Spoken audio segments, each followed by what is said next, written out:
Welcome back to Barcelona. Welcome back.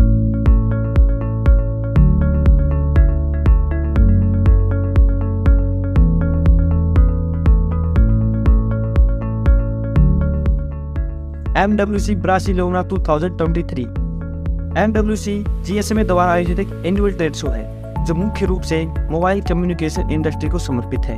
ये आमतौर पर फरवरी या मार्च में आयोजित होता है। इसमें मुख्य रूप से device manufacturers, network equipment providers, wireless carrier representatives, press और अन्य लोग शामिल होते हैं। इसमें लगभग 1 लाख लोग उपस्थित रहते हैं। MWC इसका फुल फॉर्म है मोबाइल वर्ल्ड कांग्रेस। ये इस बार बार्सिलोना स्पेन में आयोजित होगा। इसमें टेक कंपनी अपने आने वाले प्रोडक्ट्स, डिवाइस एंड सर्विस को शोकेस करती हैं। MWC को लगभग हर टेक कंपनी अटेंड करती है, जैसे Google, Qualcomm, Xiaomi, Oppo and LG Samsung. इसमें लोगों को अपकमिंग डिवाइस एंड टेक्नोलॉजी के बारे में काफी कुछ जानने को मिलता है। Nubia अपने new vision air smart glass and Nubia tagtelindia को लॉन्च करेगा।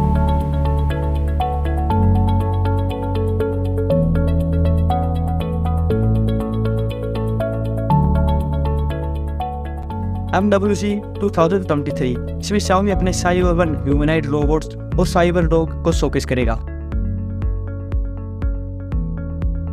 MWC बार्सिलोना 2023 ये 22 फरवरी से लेकर 2 मार्च तक चलेगा। इस इवेंट के पास को आप फिजिकली एंड वर्चुअली बाय कर सकते हैं। लिंक डिस्क्रिप्शन में दिया गया है।